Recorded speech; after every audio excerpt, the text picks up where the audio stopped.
All right, all right, all right.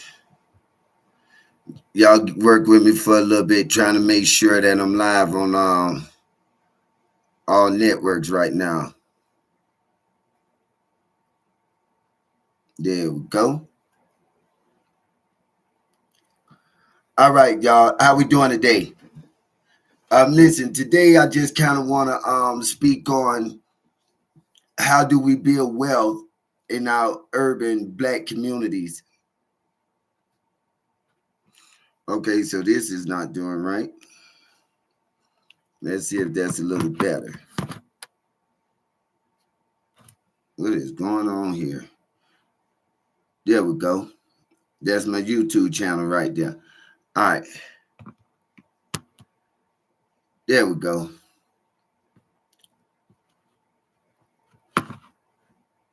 There we go.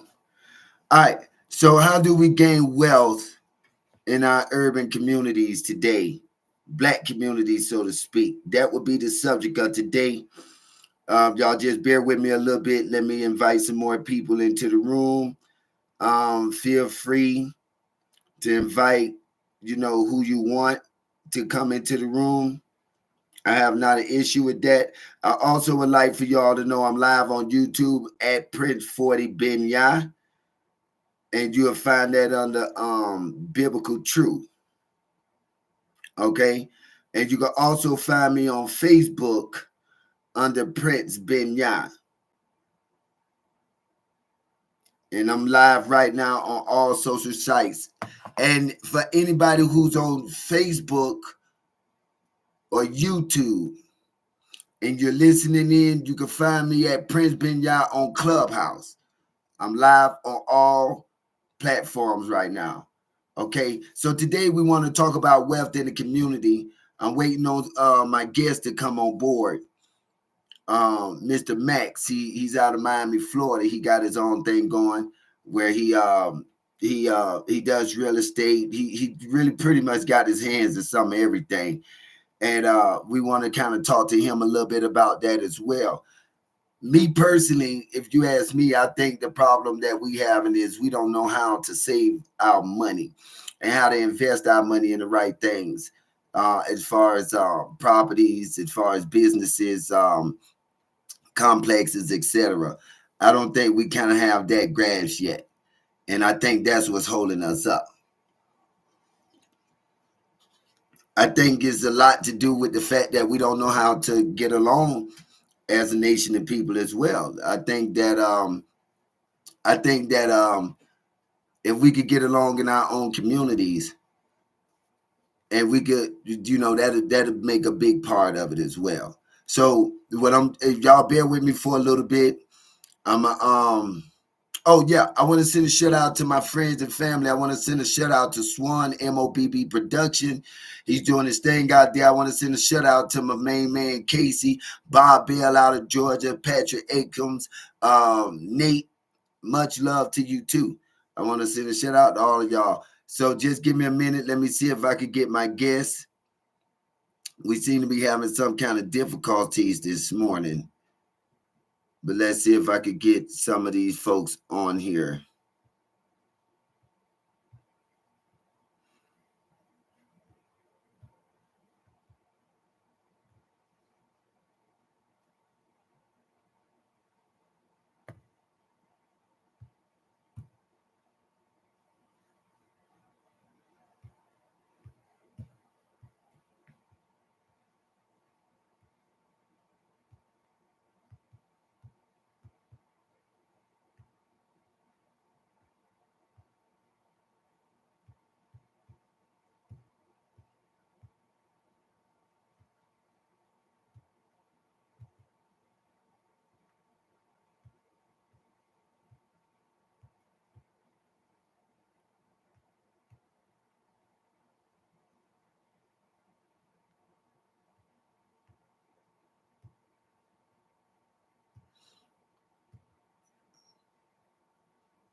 Hey, I see y'all in my inbox. What's going on? What's going on? Just give me a second as I invite my people into the room so we can get this thing going and get it popped up.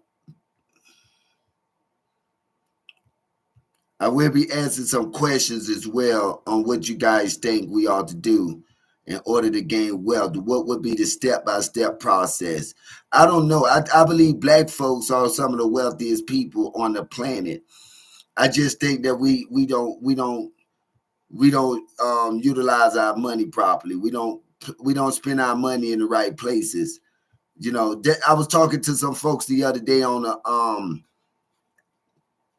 Clubhouse, and we was kind of hitting on this subject. That's why I want to talk about it, because like I said, we run off and we buy Jordans and we buy all of these things like that, and Jordans are $200-300 shoes.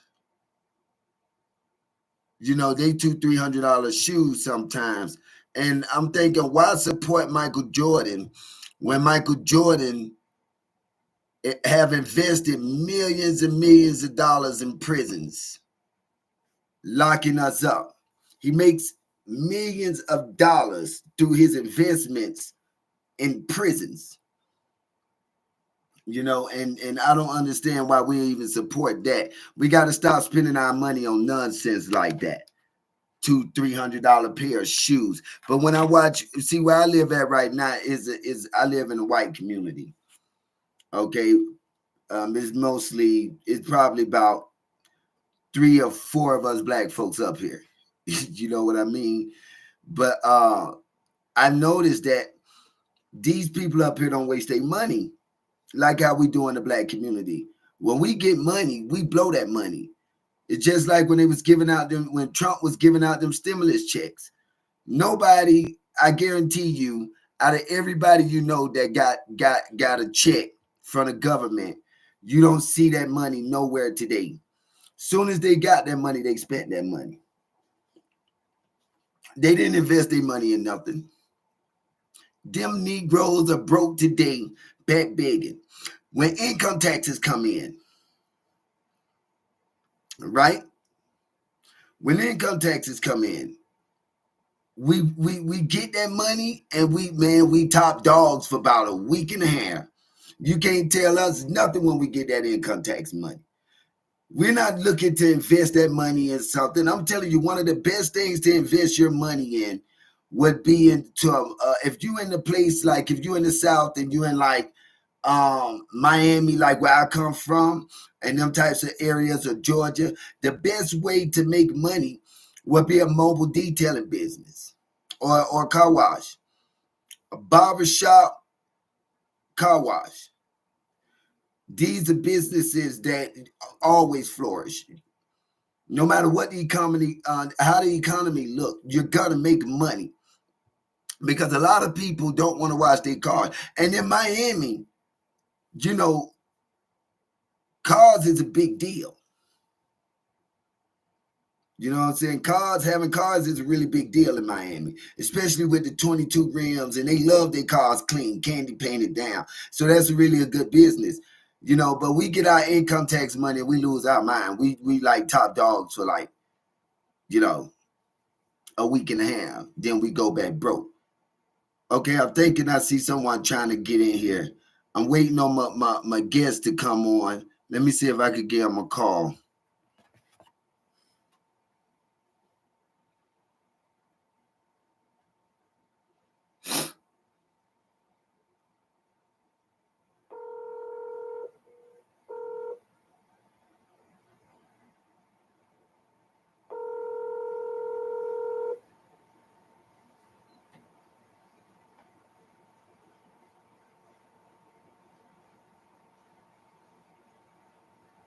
I'm wondering why I'm getting slow connections.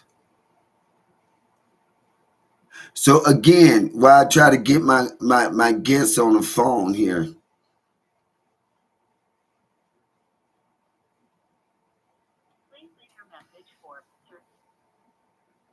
Give him a text. He's not answering.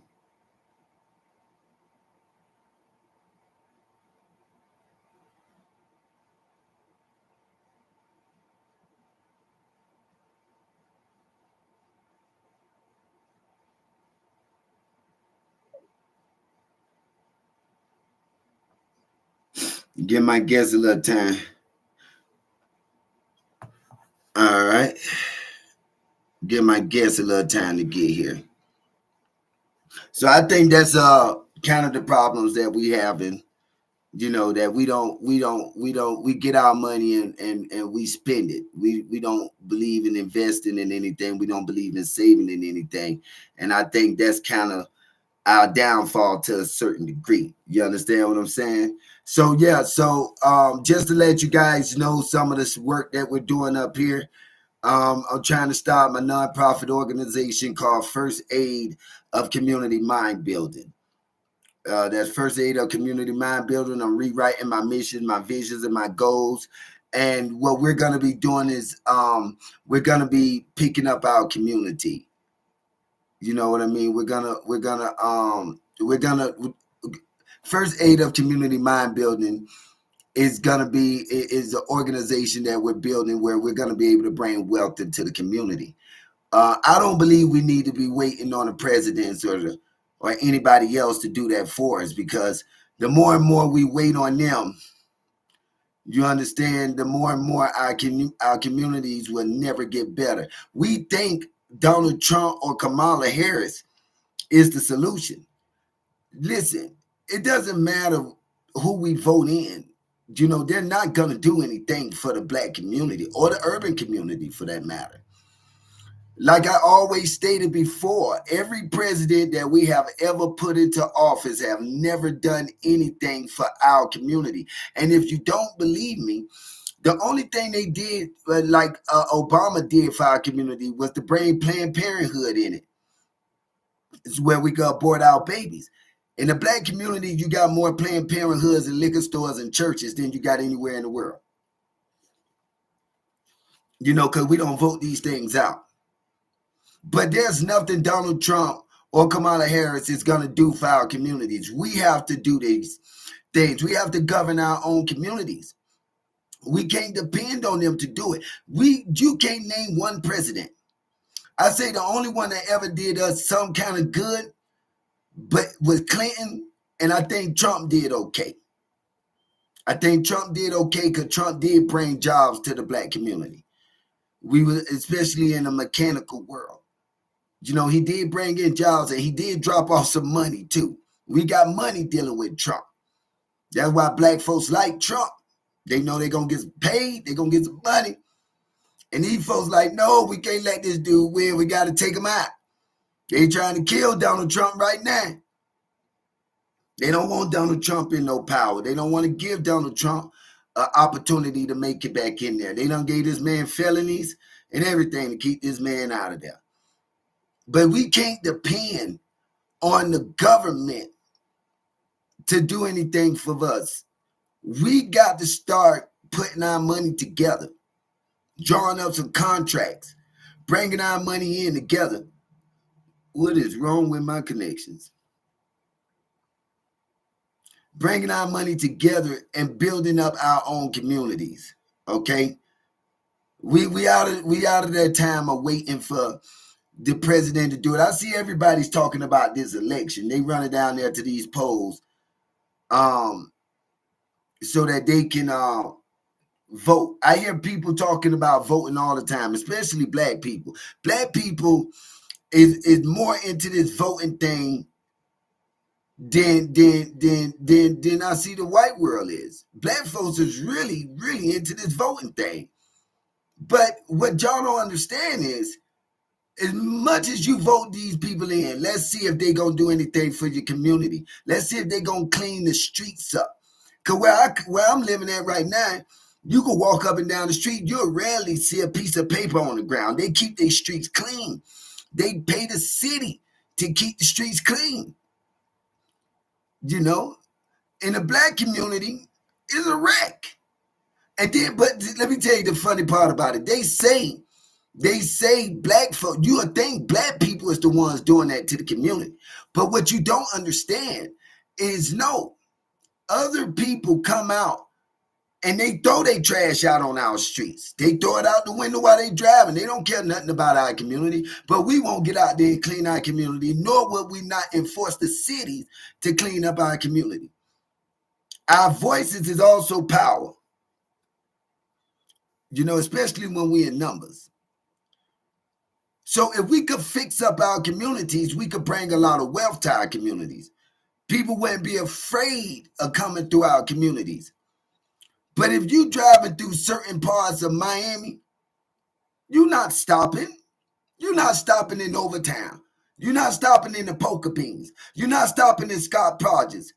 There's certain parts of Kansas City and Bunch Park you may hang out at. But there's certain areas you're not stopping. But if you go out there to Aventura, that's where all the tourists is going. You go out there to Bayside, that's where all the tourists is going. But look at that area. Bayside is kind of in the city too. But in that particular area where Bayside is set up at, it's a lot more cleaner and decent and presentable. That's what made people want to come to that community. In order to bring wealth to our community, we have to fix up our community. That's why it's important that we go down to the city halls and places and enforce these things. That they fix up our community. Tear down all these raggedy, abandoned looking houses. Tear them down and rebuild them. You see what I'm saying? Let's paint these the graffitis, get all this graffiti and stuff off the walls. You understand? Where I live at right now, I have not even seen a homeless person yet. You know why? Because these folks is not finna have a line of homeless people sleeping up along the sidewalks and stuff. Because it's not a good look. Nobody wants to come in that area. And nobody wants to be in the area where you got a homeless community. So what they do is they'll either find out where that homeless man live at, and they'll pay for him a bus ticket to get him out of their town. Or they'll put him in a motel room. But they will not allow him to be on the streets. And that's what I realized when you're dealing with the white community versus the black community. They would not allow this homeless man to sleep on these streets because it's a bad look. But if you go to the black communities, you got a homeless society. We need to clean these people up and get them off of our streets and clean our streets up. That's how we're going to bring wealth back to the community. You understand what I'm saying? That's how that's going to happen, in my opinion. If anybody disagrees with that, feel free to let me know. Put a message in my inbox. Do I even have that on?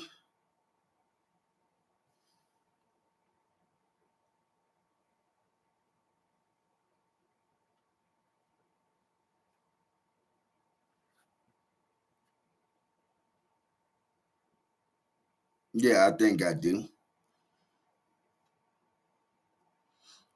But I think that's what we need to do in order to bring wealth in our community. If we don't fix it up, we can't get. We need tourists. We need to be able to get tourists to come into our communities and spend money, but not just with the settlers and foreigners and strangers that settle in our community.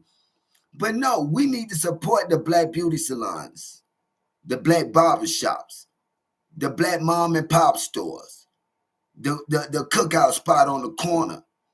We need to start supporting each other instead of eating at McDonald's and Burger King. That's also an issue that we have.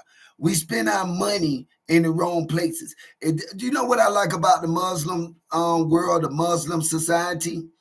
Muslims only spend money with Muslims. Majority of the time.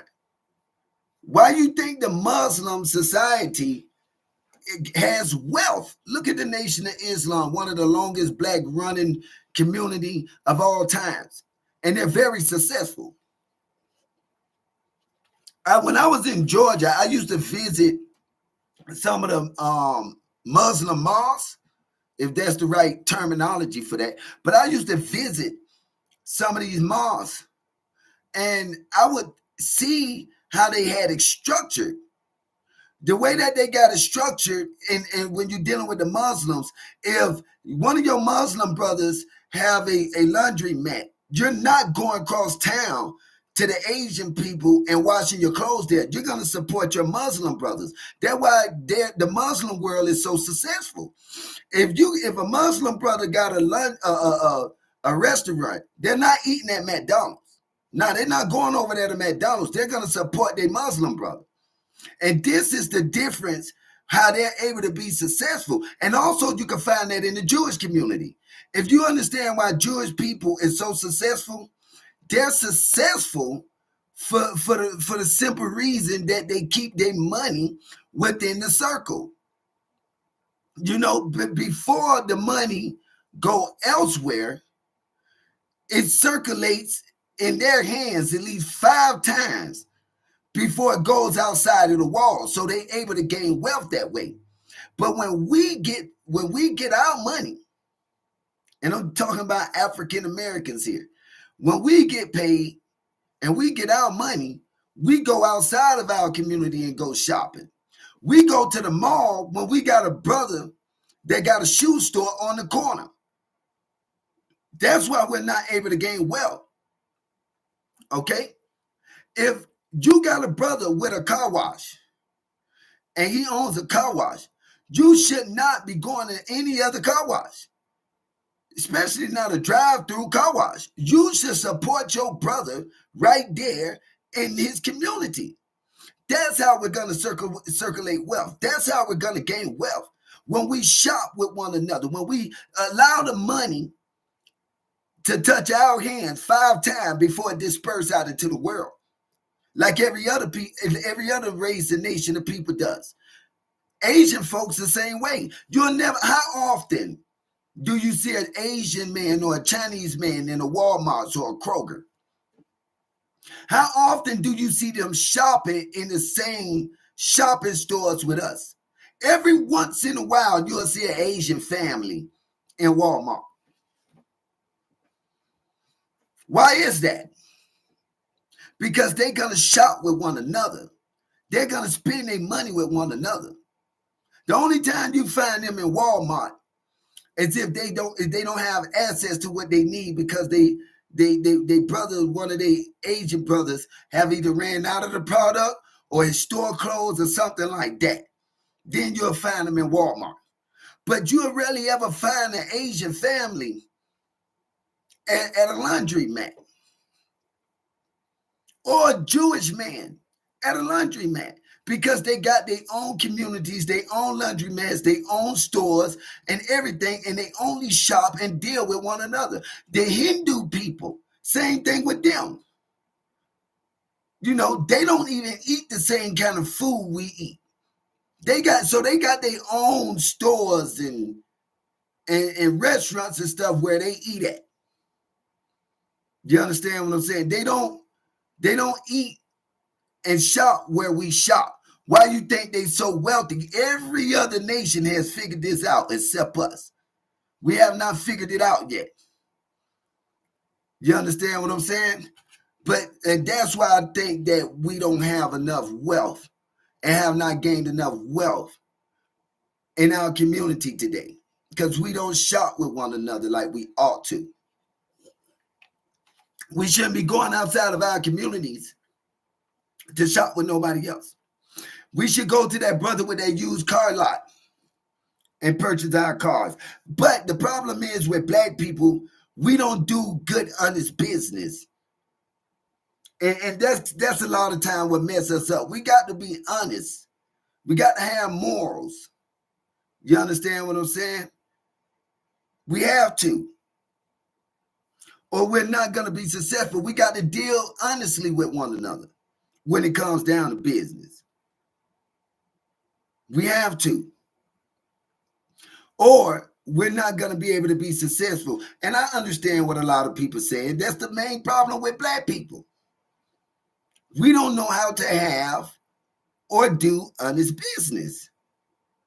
We so ghetto most of the times. Even with business, we're just not professional. Y'all give me a minute. It is hot in here. I have to cut down this heater. Hold on.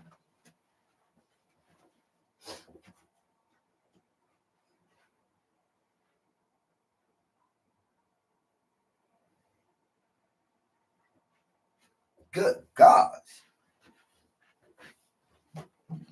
Excuse me, I had to cut the heat down in here, man. It's snowing outside, so I cut my heater up. And it's just extremely hot in here. Okay, now let me see if I could get my guest on this phone, on this app. Hold on one second.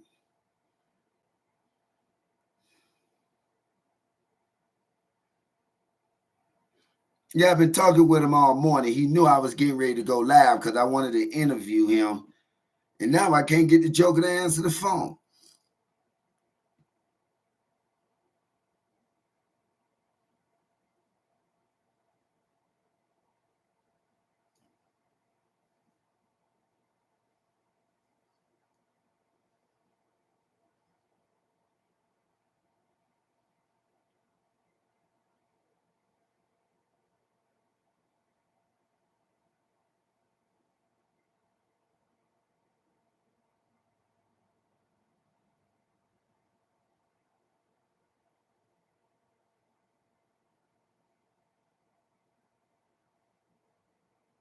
Nope, can't get him.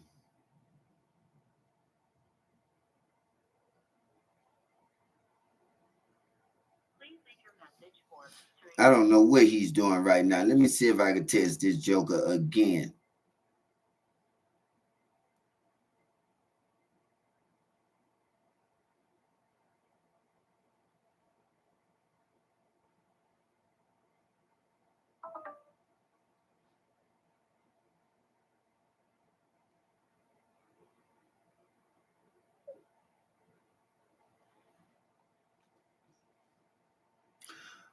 All right. I'm trying to get my guest on here because he's been doing a lot of work and stuff down in Miami. Let's see here. I had to put my phone on charge. Let's see if it's gonna add up.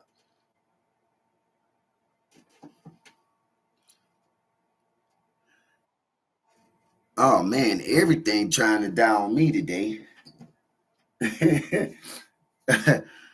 Oh Lord, folks. I'm sorry about this, but all of my connections, my laptop about to die on me, my tablet, my everything just going wrong today. Let me see here. How can I do this? I'm sorry, y'all. Y'all give me 1 second. I'm so sorry.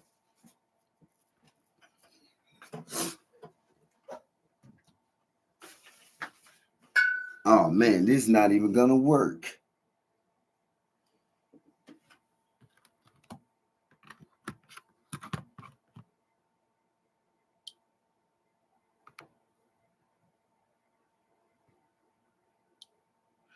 There we go. I got all kind of stuff going wrong. All my stuff trying to down me. I don't know why I didn't charge up this stuff last night. Y'all give me a second to get my affairs in order. All right, let's plug this on up.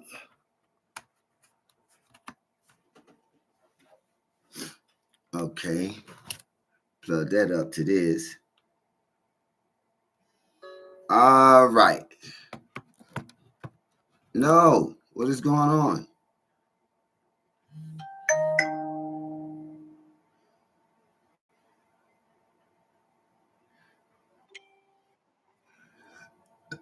Oh man, I got my boy now. Victory Delivery. Let's see what they got going on. Hold up now, get out of my way now.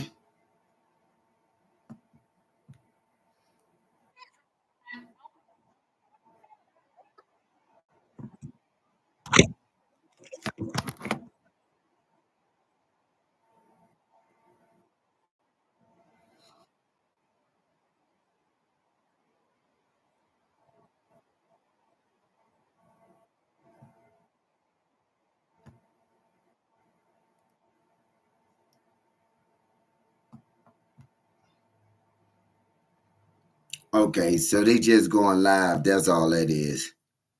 You can't use this to rotate. What is that all about?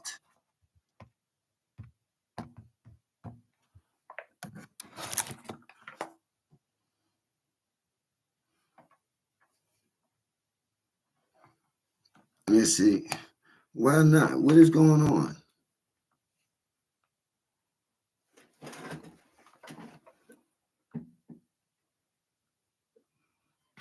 Don't start nothing.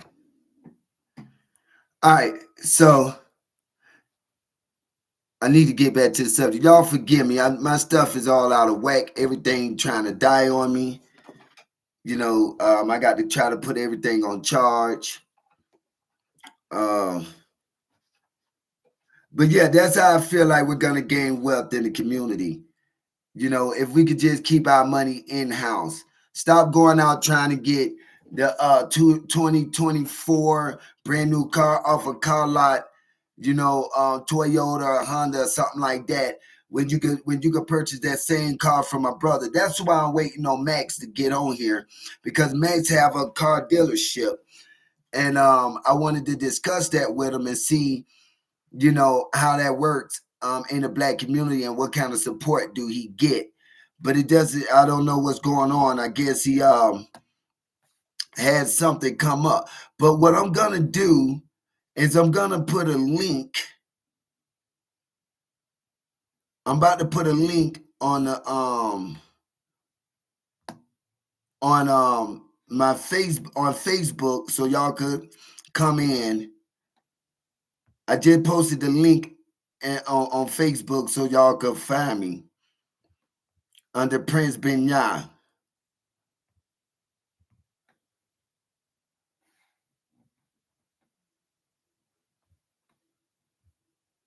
on Clubhouse. And that's how y'all will be able to find me. So if you're live on Facebook right now and you want to interact with me on Clubhouse, just click on that link that I just posted on the app. And come on in and join me. Also, I'm gonna post it. Let's see if I can post it on my YouTube channel.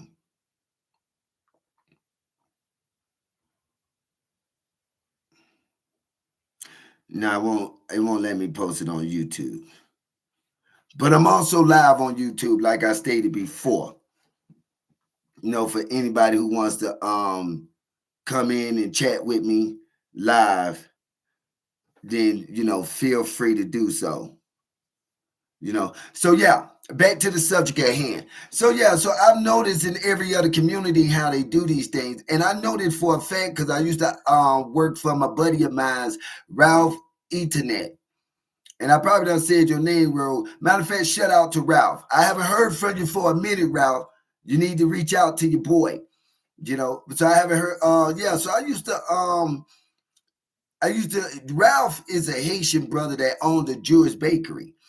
And I used to do deliveries for Ralph.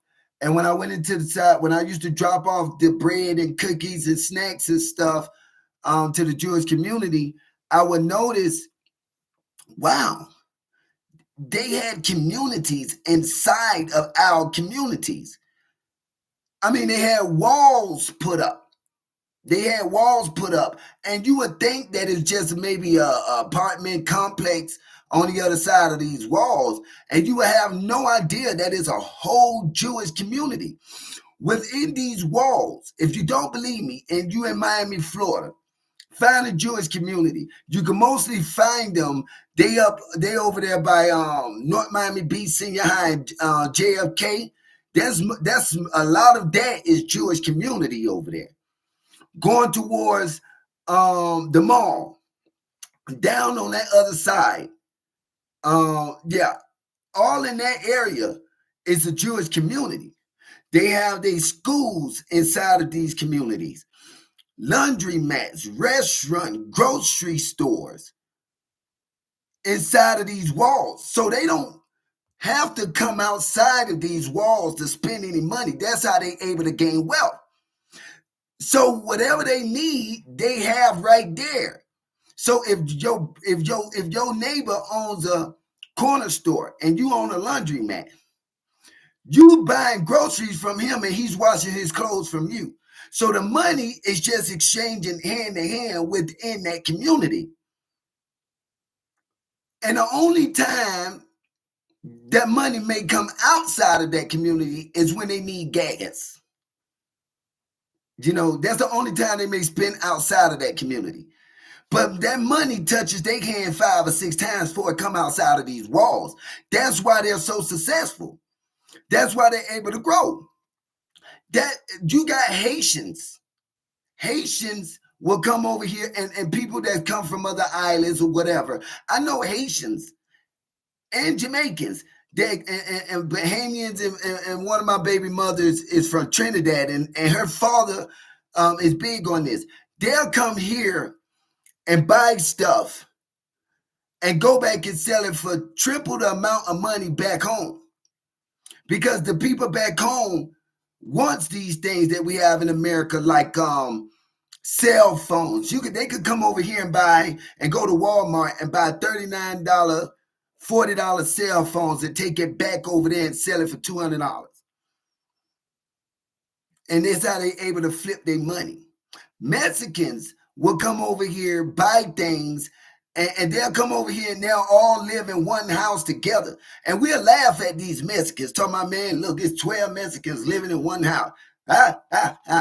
No, the joke is on you. Let me explain why the joke is on you. For one, that Mexican got a brand new truck. For two, that Mexican is saving his money, buying up residents and buying up real estate back home.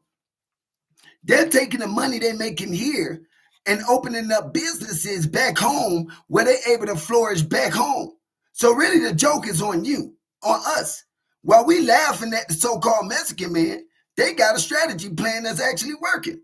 You see these Mexicans today, they all work together. They get in their landscaping trucks, then they could be 12 deep. But they all working together as one unit. They're not spending their money. They working as a unit. And that's why they're able to flourish. And guess what we say? Oh, these foreigners coming over here stealing our jobs. Man, ain't nobody stealing your job.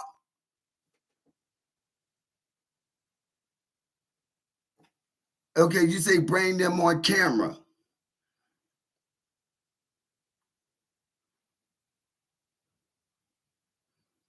Okay, there you go.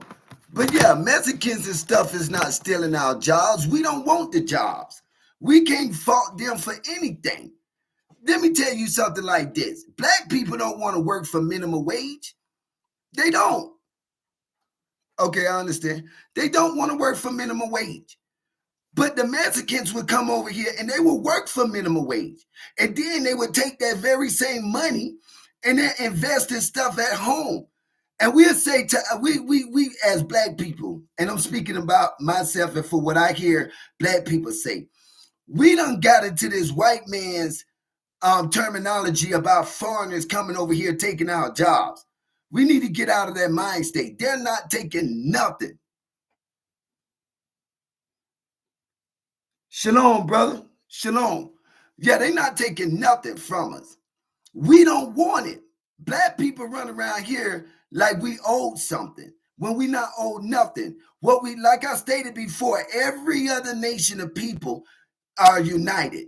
They take their money and they keep it within their circle. Whenever we get money, we shoot outside of our communities. We ready to go and spend our money in other towns and other cities. We ready to go on vacation. Watch when income tax come around. Let's see how many black people will invest their money in something constructive and start a business. We're not going to do that. And we're not going to spend money with each other. The first thing we doing is we buying Jordans.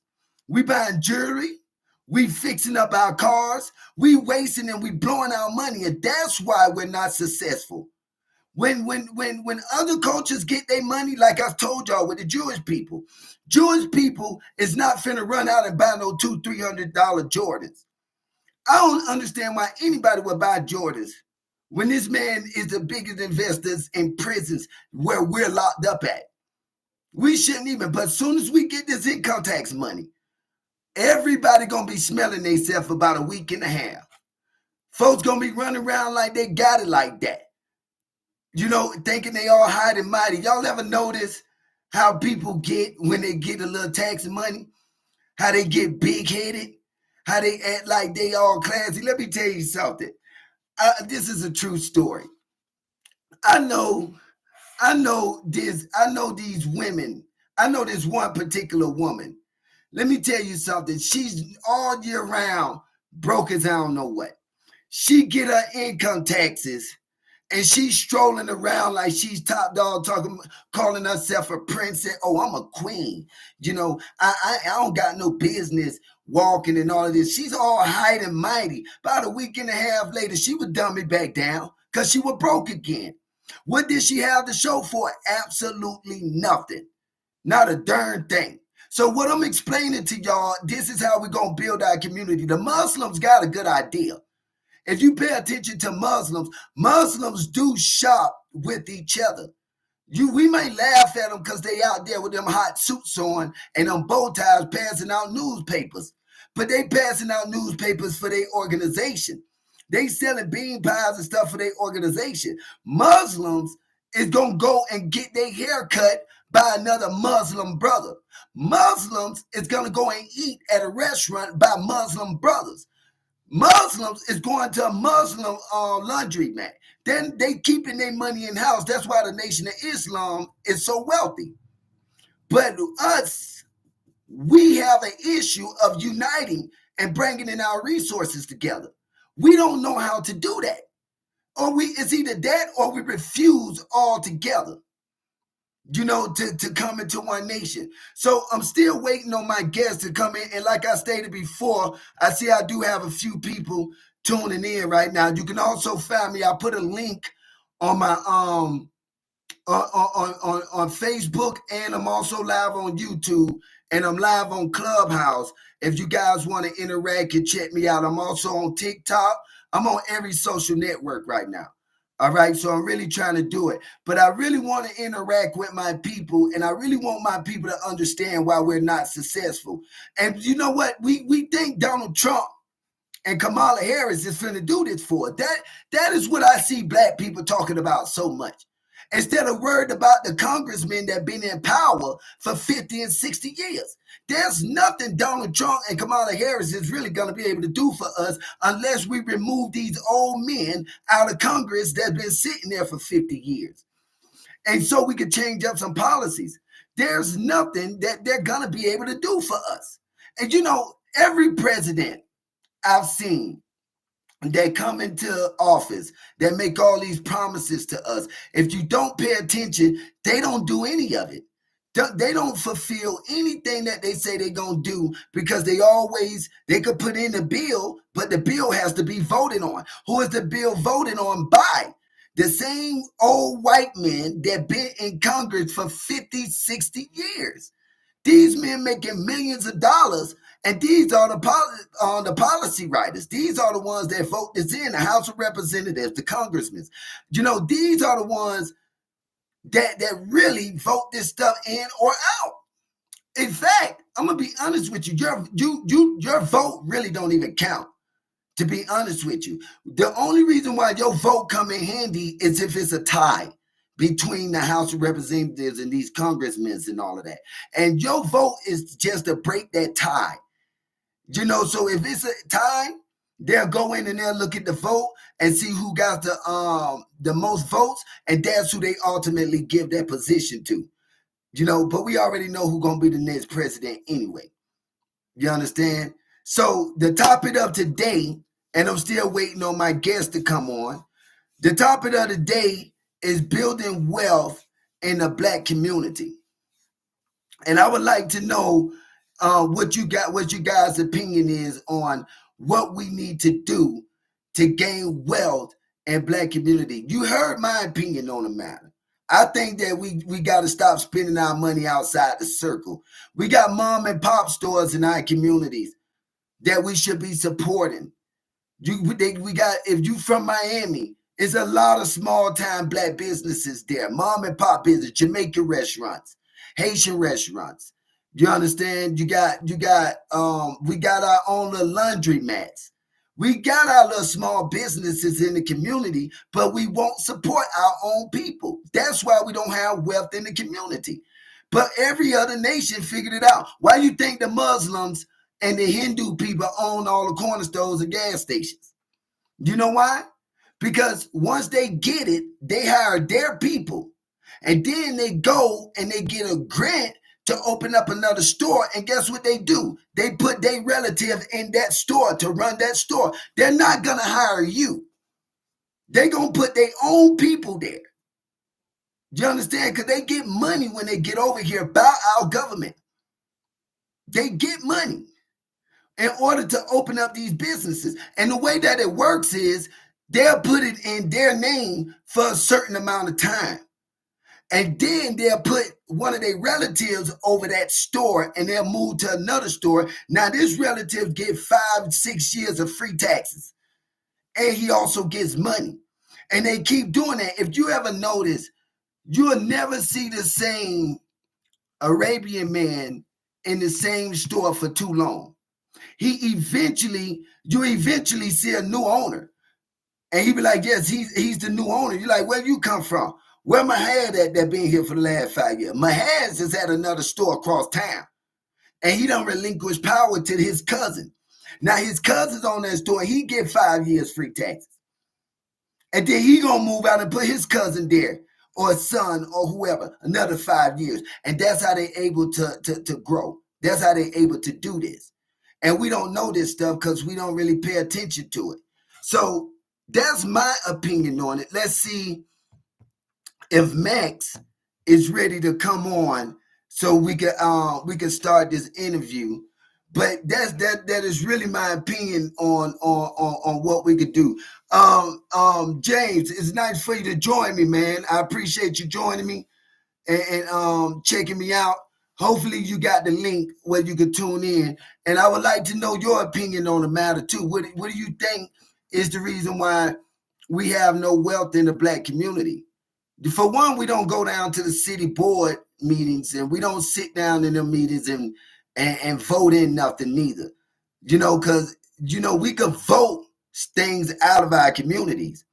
Like all these liquor stores, Planned Parenthood, abortion clinics, and things of this matter that's crippling our neighborhoods. We could vote that our streets be cleaned up. We could vote this stuff in. We don't have to allow our communities to be beat down like that. We could go down to the city board and tell them we want every abandoned house tore down. Why?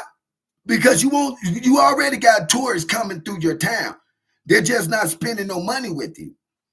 They're going elsewhere because they're not comfortable with settling in your town when your streets are full of trash and everything around that town is ran down and beat up and abandoned.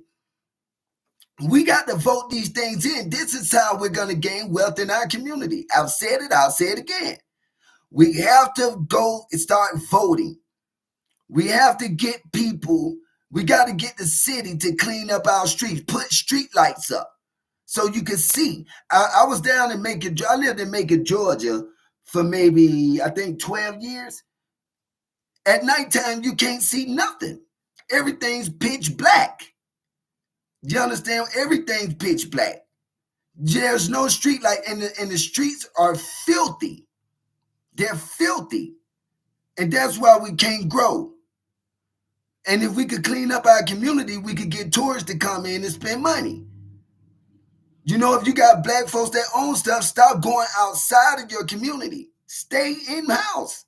Shop with your people in-house. You understand? So give me a minute. Let me see if my guest is ready to come on. He haven't. Let's see. Y'all bear with me real quick. Max is doing big things down in Miami. And he also wrote a book. So let me see if I could get Max on here.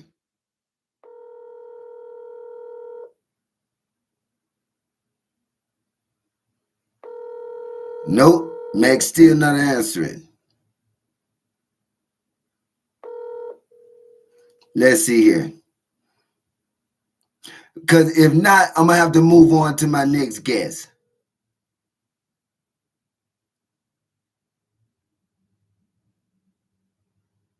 Please leave your message for 3.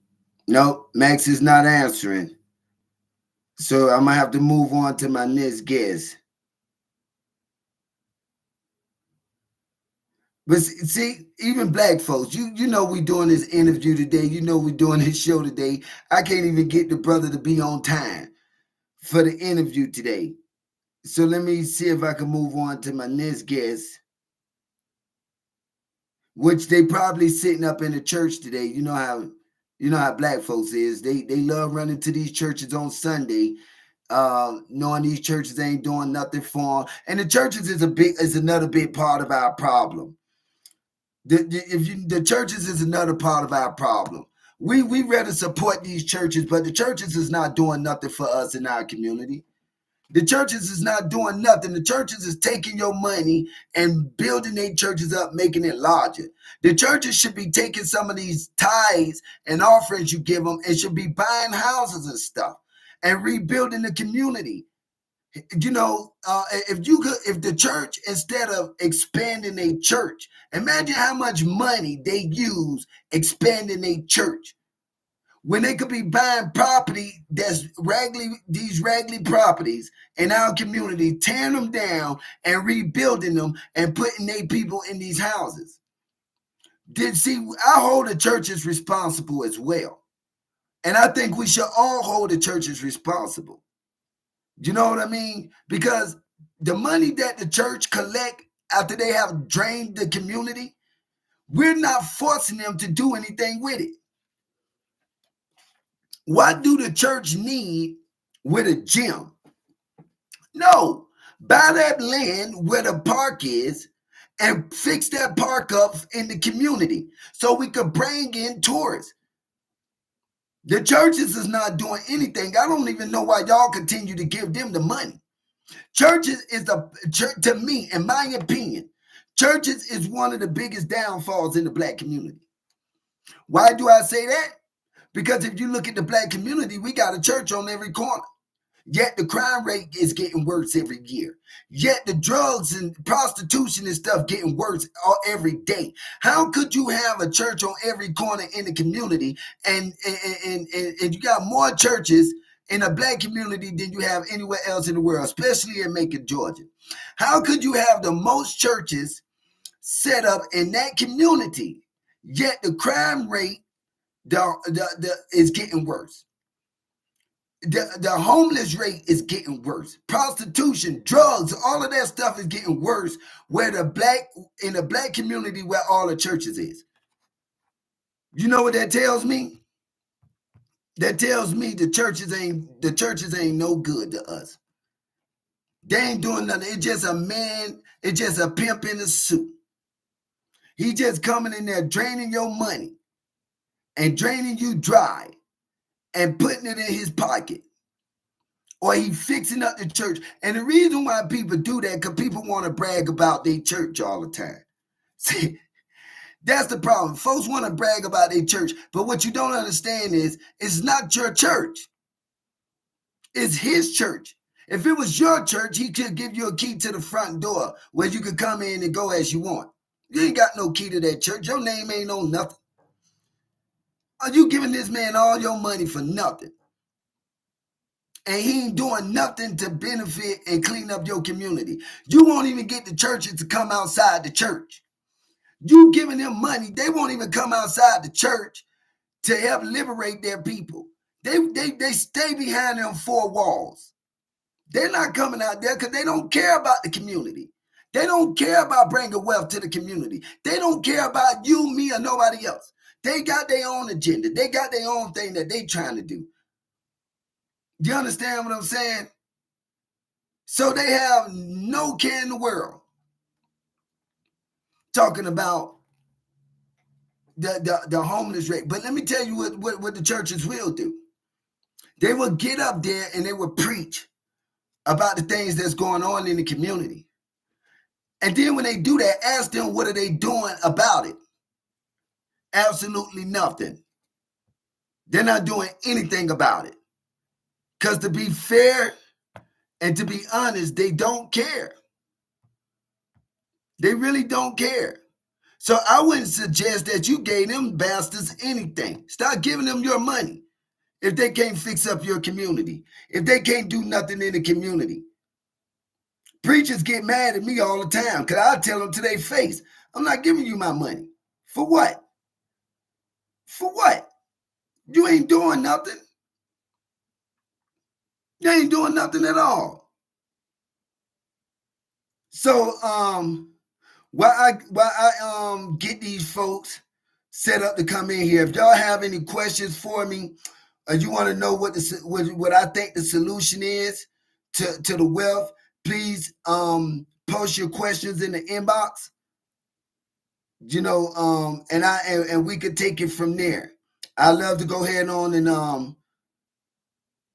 have an open discussion.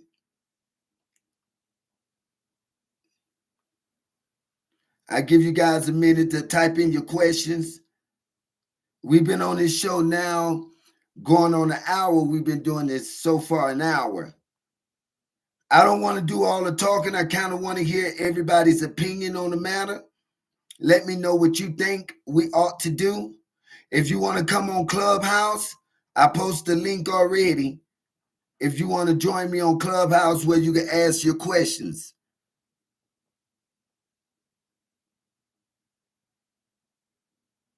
On the topic of today, again, is building wealth in the Black community.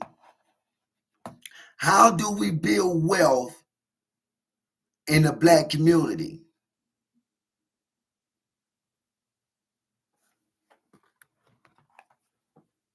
Let's see what we got here.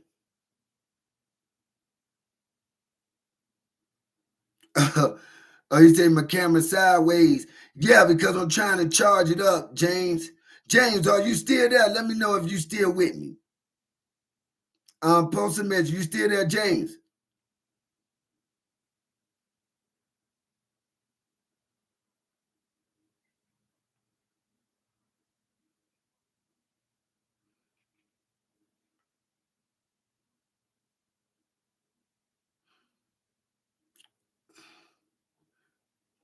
I don't know. I think we done lost James.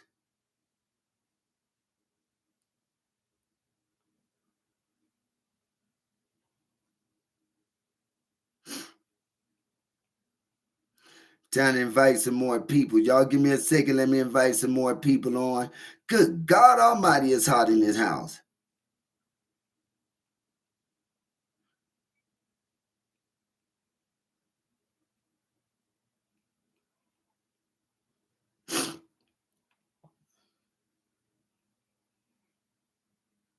I shouldn't be drinking this coffee.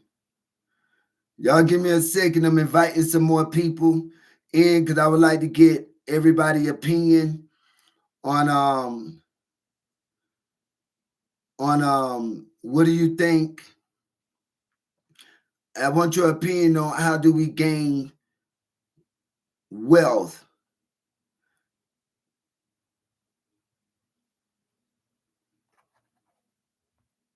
I don't know why my screen keep going dim. Y'all have any questions, please tune in. See, I got a few people like my boy, my boy Mel, he doing this thing down there. The last time I heard, he had his own club down there in Miami. So Mel, you know, you could come in and let me know how that's working out, brother.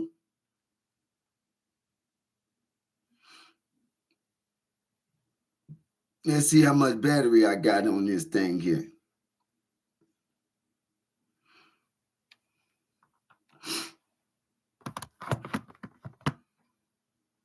There we go.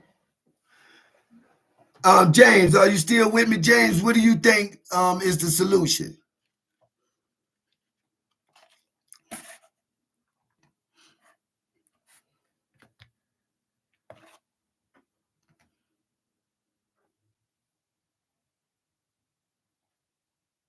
All right, I'm gonna try to see who else I could get on here.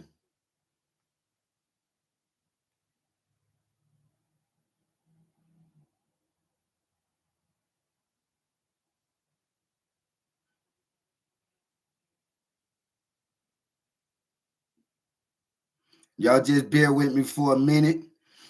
I got to see if I could get let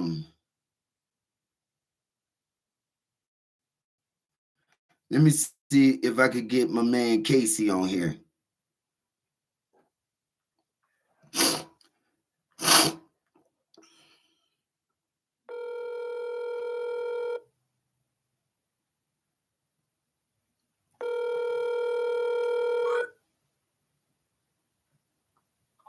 You told me. That's what I said. You don't listen. Hello. Hey, Casey, what's going on? I'm going to the church right now to have a Thanksgiving dinner. I see you called twice yesterday, but I was working. Yeah. I was doing my show live. I had a guest that was supposed to come on, then he's taking forever. You're doing what? I didn't catch any of that. Hold on. Yeah, I'm live right now on my show, and I had a guest was supposed to come on, and he's taking forever. I've been doing the show for the last hour. How long you gonna be at the church? Because I wanted to interview you real quick. Well, we're gonna be at church probably till about 2:00. About 2:00? Yeah. Oh, okay, no problem. No problem. Gotta go over to Chuck's and work on his chimney for his furnace. Right. Oh yeah, you're supposed to be helping Walker today too, right? What's that? And you're supposed to be helping Walker today too. Yeah, I'm gonna try to help Walker today to put that bed back on his truck if he's ready. Understood.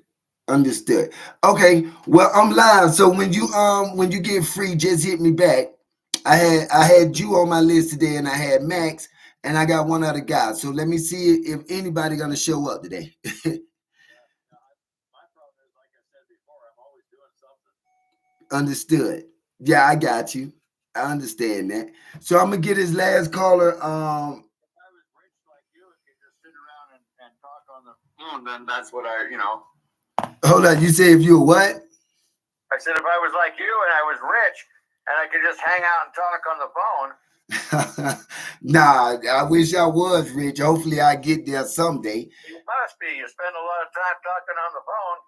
Well, right now I'm live on my YouTube channel, I'm live on my Facebook, and I'm live on Clubhouse. And I was talking about how we could bring wealth back into our communities and build up wealth back in our communities. That's the topic of today. And the only thing I got out of that was background interference. Can you hear me now? Yeah, but it's still an echo. There's still background interference going on.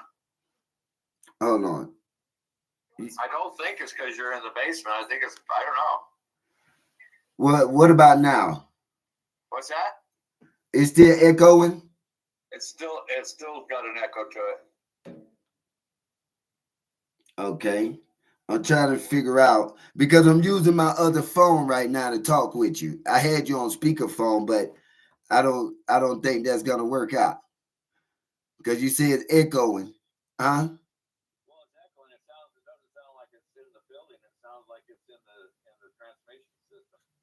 Yeah, that's probably what it is. Probably because I got all this stuff going on. I got all this stuff connected right now. Yeah. Okay, well, I'm about to walk in on all these other people, so. Okay, well, handle your business. Let me see if I can get my other guys on the show. Okay. All right, cool deal.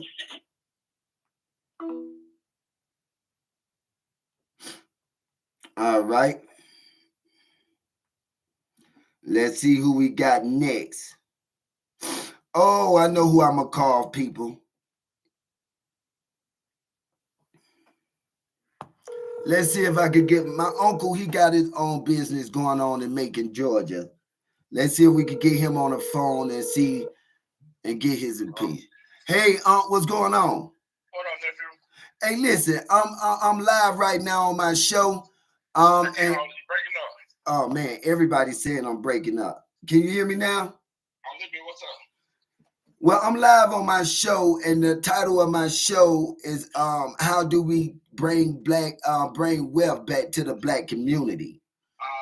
And I was explaining to my audience that you have your own business. So I just wanted to ask you a few questions. Like, what do you think is the problem, and why we don't have wealth in the Black community today? me on air. Yeah, we live on my show, and I was explaining to my audience that you run your own business, so you'll be able to give us some kind of input. Man. Hold on one second. For one, we don't stick together, man. That's number one. We don't stick together, man. Right. Go ahead. You say for number one. Is that better? Can you hear me better now? A little bit, yeah. Okay, so you say the number one problem is we don't stick together? Yeah, we don't want the other person to have more than you got, man. That's sad, man. So do you think that it also has something to do with the fact that we don't spend we rather spend our money outside than in-house? That's too, but we still don't stick together though. Like I said, we don't bag each other, man. We just screwed up. So what kind of issues do you come across in the Black community when dealing with our own people? Always trying to get stuff for half price and free and all that stuff. So they don't really support your prices. They don't really support. Yeah. Some of them do. They don't say some of them do nothing. Yeah, but you still got them trying to want stuff for free and all that halfway stuff. Right. Things that they won't do if they went into the malls and all that. Because whatever their price is, that's what they're going to pay when they go to the malls and car lots and stuff. Yeah. I tell them, like you can't go to Burger King and tell them, Mr. Burger King, they're going to give you that burger. It don't work like that. Exactly. So they know you, so they use that against you. So do you think that So you think that's mainly part of our problem? What about as far as trying to give people work and stuff, like our own people? Do they treat you with the same kind of respect they would treat the corporate man or shall I say the white man when they go on their jobs? Do you get the same respect? Some of them, it's hard to find somebody want to work now, man. They say they want to work, but they sorry, man. They sorry. Well, go ahead. It's sorry. It just ain't like it used to be, man. It's sorry right now. Well, I was saying that that's part of the problem, that we don't want to work, but we always complaining about the foreigners taking our jobs and taking stuff from us. Yeah, it's different world now. So you agree that the foreigners are not taking nothing that we want? We don't want it. No, they work. So you gotta get who's gonna work. They work. Right. They get the job done. How you doing? Yeah. They get the job done. They work. Yeah, you gotta find them out to work, man. Nobody black, white. Some people just sorry, man. They're sorry. Sorry generation now. Yes, man. That's 100 hot sauce. So. Whatever you got. You got 100. Are you serious? Come on. Hey, friend, here, get me back, man. Okay, cool deal. I give you a ring back. Hey, okay. I'll let folks know more about you when I hit you later. All right, bro. All right.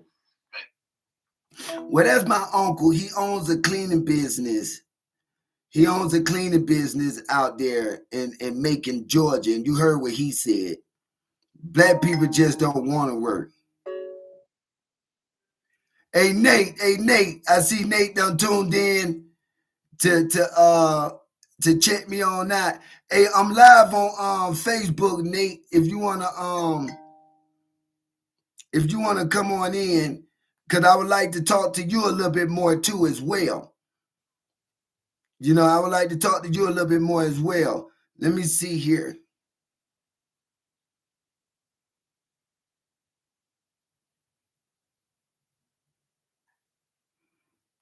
Let me see if I could get these folks back on here.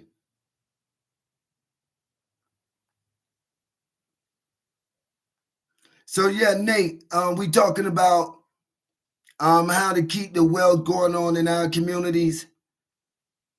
Why do we struggle as a nation of people? What's wrong with us black folks? Why we just can't get it together? You understand what I'm saying? What is going on with us? Nate, of course, I sent you the link to Clubhouse. I'm also live on Clubhouse. I'm live on Facebook. I'm live on YouTube. I'm just kind of waiting for everybody because where I'm at right now is only 9 o'clock in the morning. So I understand a lot of folks are not quite woke yet, but I don't get a lot of time to really get on here and get this thing popping. But I'm so glad that you tuned in. I'm glad that you gave me the thumbs up on that. So now I just... Like my uncle just said, it's something wrong with us. You know, it's something seriously wrong with us. We don't appreciate one another. It's hard for us to gain wealth when we always trying to take advantage of each other. When we go to the mall, the mall prices, thank you, Nate. Hey, Nate, also, I'm going to be looking for an endorser. We'll talk about that a little later. That's my man, Nathan Hayes, y'all. He a real estate broker out of Atlanta. He do a lot of things in Macon, Georgia. He's a black man. He helps a lot of people too. I remember working with him, and I've seen him help people out tremendously, rebuild their houses for them, everything. You know, so he's one of the black men that I could matter of fact, give him a round of applause. Hey, Nate, I remember when the old lady house burned down and you rebuilt their whole house for them and helped her out, and so she could get back into her home and reconstructed it and everything. And I think I forgot all the details to it, but I do remember that stuck out to me. So I can say that you one brother that would help. But I also was asking this question, why is it so hard for us to gain wealth in the black community today? You know, I'm waiting on folks to come on where I could get your opinion on that. How do we gain, and not just gain it, but how do we keep it? How do we obtain it? What is your opinion on it? That's the question that I'm asking today. Y'all gonna make me go get some more coffee.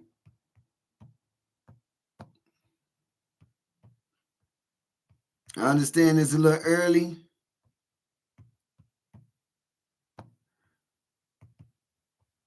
I'm trying to see if I could get folks to come on here so we could talk. So y'all give me a second. I'm just I'm inviting folks to come in on my Clubhouse app so we can have some good dialogue. You know what I mean? So yeah.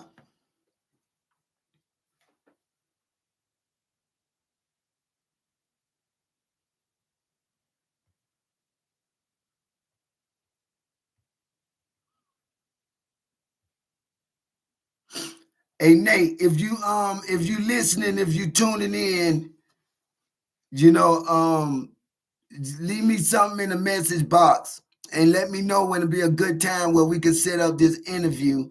I know today is Sunday and everybody running off to these churches today, giving up all their money and screaming and hooping and hollering for nothing.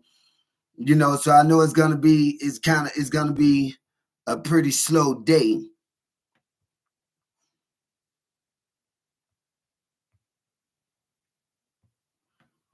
Let me see here.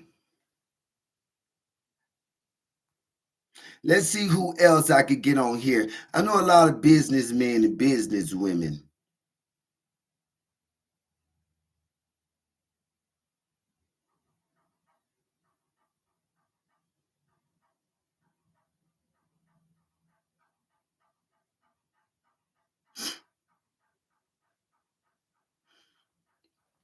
I'm just gonna make some random calls to some black folks, see what they think about the situation.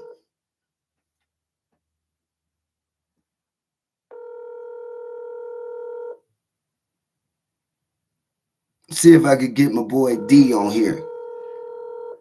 He probably in church too, who knows?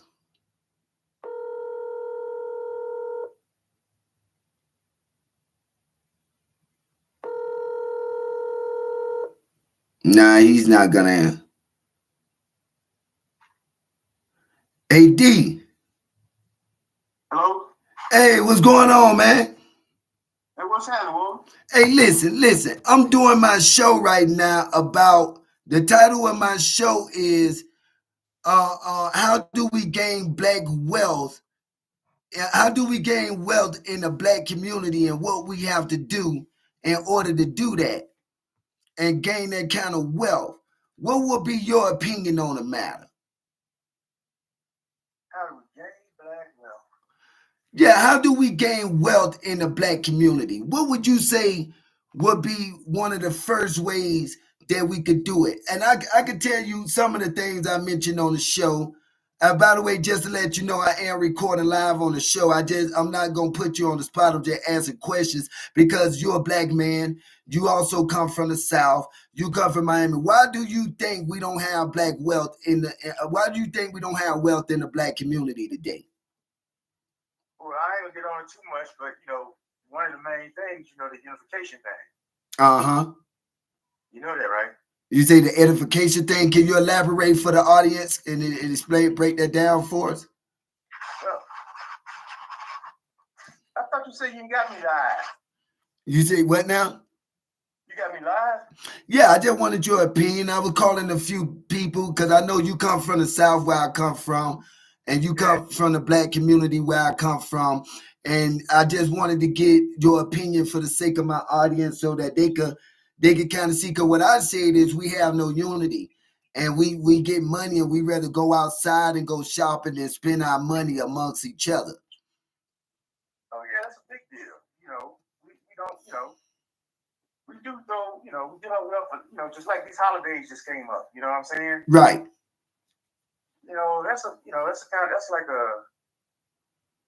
That's a funny thing. We just give our monies, celebrating these holidays all the time, and just giving the money back to them.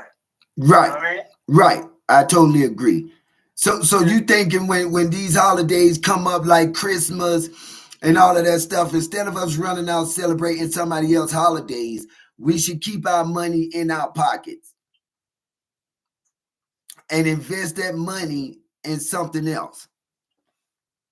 Yeah, that's a good way to go. I mean, it's a tricky situation. Excuse me, because I'm just waking up. If I sound funny. Nah, it's cool. You're doing great. If you got children or something, I guess sometimes, you gotta weigh it out. I don't know, with like the kids and stuff, with the holidays, that's a thing that you have to make a decision on. But these holidays, man, we just give our money back, to the people. Yeah. Mm-hmm. Most definitely. Especially on Black Friday. My gosh. My whole life, I never celebrated Black Friday. Never. Never? Ever. Wow. I don't think I ever did neither. Not my mom, I heard about it and stuff. I'd be like, it's just like something, Right. I'm like, yeah. So Black Friday, the Christmases, the holidays, I don't know, man. These holidays is like bogus. And they come around so often that they do it. But you know what I noticed the most? What we don't really, out of all the holidays, you know what black people less likely to celebrate? That would be Black History Month or Juneteenth. What they call it? It's a name for it. They came up with a national holiday for us. I think it's Juneteenth. Juneteenth. Do you know black people tells me all the time that that's a waste of time. They don't celebrate the Black History Month or Juneteenth, but they'll celebrate everything else like Independence Day, Christmas, Easter, Thanksgiving, and all that kind of sort. But when it comes down to us, we don't even celebrate our own holidays. Have you ever heard that before? Huh? I said, have you ever heard black people say that they don't celebrate Black History Month? They don't celebrate Juneteenth?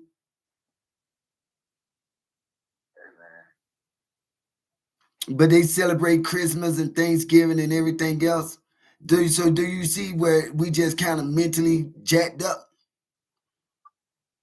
Yeah. That's crazy. And like my daughter here, she's into the she's young and she's got a house over here. I think I told you that. Right. And, she the holidays, it's big for her. She wanna she just coming to life, she's young. She wanna I guess show people, this and that. She's big on the holidays. She just had the Halloween thing here. And, yeah, kids come, I wasn't here, but kids come for the candy and all that. And I don't know, I got her back, but that ain't my thing. Yeah, I don't celebrate Thanksgiving or especially Halloween. See, but I'm a Hebrew Israelite. I don't celebrate none of that mess. Shalom. Yeah, man, brother. Shalom. I don't celebrate none of that mess. I don't believe it. It's just not my forte. According because like I said, like I said, before I celebrate that, I would invest my money and open up me a barbecue pit or something. But even if I open up a barbecue pit, what I fear the most is that my very same people wouldn't even support that. They will go to McDonald's before they come to my barbecue pit. And when they come, they will whine and complain about my prices and all of that kind of stuff. You know how black people get. You know what I mean? Right. But you said you just woke up. I just wanted to get your opinion on it. I'm here. I'm live. I'll be live for the next 30, 40 minutes in case you want to call back once you freshen up and get right. And we could talk about it a little more. All right, bro. All right, boss. I'll talk with you later. All right, I'm making random calls today. Just going through my call log. Just going through my call log, and we're gonna get some more. Let's see who else I could call. I would like to call my cousin. Let me see if I could get her on the phone. We're gonna call some black folks today, and we're gonna see. Well, nope, she's not answering. Let's see what else we got here.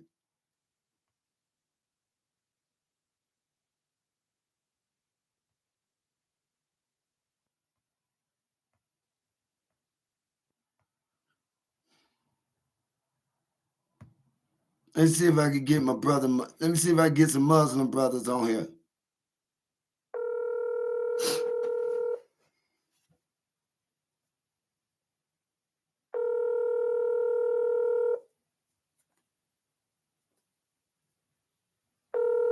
Yeah, I know it's Sunday. A lot of folks ain't finna answer. But that doesn't mean I'm not gonna stop trying. we gonna get some stuff done today, folks.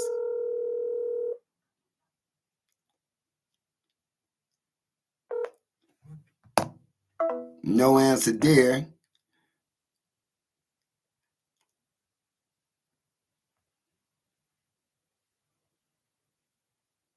Let's see, who do we got now? I would like to call some of these pastors, but it's Sunday. It's Sunday. Let's see if my pops is up. Let's see. My pops might be in church too.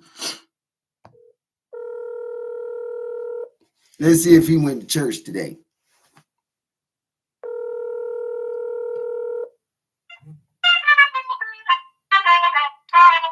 Hello? Hey, are you in church? What's that your phone, bro? Oh, I'm not. Well, listen. I wanted to ask you a couple of questions. I'm live on my. Oh, man. Leaving tonight. You got any objections? I got one of you. Go ahead, man. Well, I'm live on my radio station. The title of my show. I can't hear you. I say, can you hear me now? Well, yeah, I can't hear you now. Can you hear me now? Hello? Yeah, can you hear me? Hello? Hello? Yeah, can you hear me? Sherman, can you hear me now? I'm cooking though, so good, man. It's great. Yeah, this gonna be quick. I'm doing my show about how to build wealth in the Black and urban communities, and what's the problem, and why you think we have not been able to gain any wealth in our Black community. What would you say the problem is? What's wrong with what? Why is it so hard for Black people to gain wealth in our community today? Why say that again? Why do you feel like it's so hard for Black people to gain wealth in our communities today? Lack of support from each other. No togetherness. We don't support each other.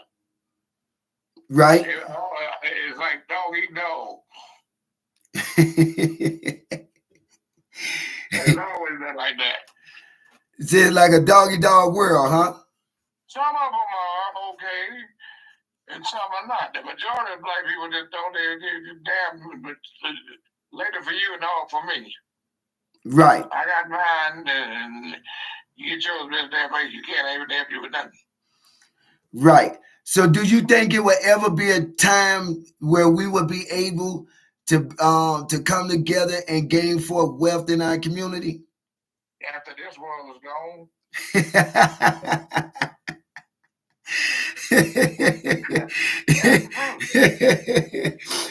Would you say the only way that's going to happen is when this world is gone? After this episode is all done for, it'll all be all right. Wow, that's amazing. That's crazy. So you have no hope in Black men ever being able to come together. That's the way it is. That's what it is.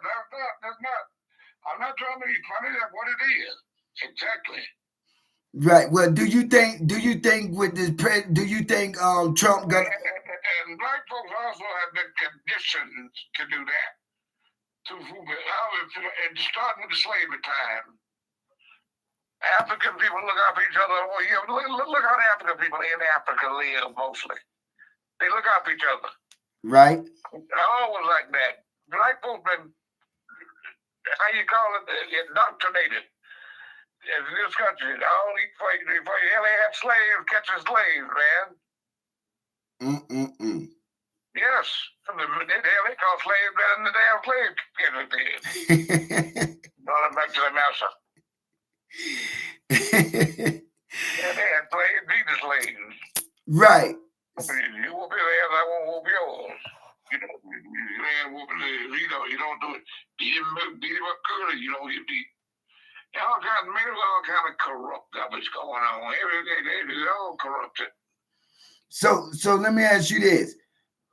Who you think is the best one to help us out in the Black community when you're dealing with Trump and Kamala? Who you think is best for the Black community? Neither one of them. Neither one. That's new. Damn one of them. The lesser of two evil is Kamala. There's only so much they can do. You don't understand that. See, a lot of people don't understand that. There's only so much a president or whoever can do. But they go be held back to a certain extent. They make a whole lot of promises. That's why they call them liars, magnificent liars. Make a whole lot of promises that they already know damn well majority of it they ain't gonna be able to keep. Trump is the only mostly honest politician around a long time. You know why? Why? You know why? Why is that? Because he tells you he's gonna put foot in your ass and then he do it. And he be straight up with you. He calls the black countries shithole countries. And black job. Trump don't like it. Damn it, he wants you to know it. If I get in that presidency, Trump on a dictatorship. That's what he wants. Right. Trump wants a dictatorship. He wants to fire all the damn military generals, all that stuff. He said he want to run like Hitler. He want to do what like Hitler? He want to run the country like Hitler ran his. He want to run a country like Hitler ran his. like Hitler and shit. Yeah, that's what he wrote. Hell, he said that out his own mouth. No, man. Man, come on. Don't you pay attention to what these damn people doing. Trump lets you know he gonna put the foot in your ass and then he proceeds to do it.